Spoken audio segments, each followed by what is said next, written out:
Šodien karjeras dienu ietvaros apmeklēju Vavītas vidusskolu, kur 2. klases skolēniem stāstīju par naudu, naudas lietām, par valūtām. Pārsteidzoši diezgan daudz bērni zināja daudz valūtas, kāds arī atcerējās latus.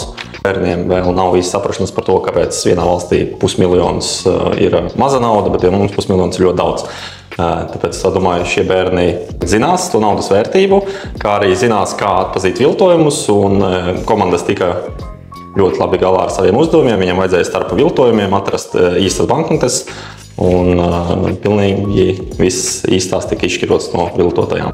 Brīdinājums vecākiem. Tikšanās beigās bērni arī tika pie suvenīriem, pie zelta monētām. Šīs gan ir kopijas. Protams, bērni jau domāja, kā viņi pārdos un nopelnīs naudu, jo īstā maksā vairāk kā 3500 eiro.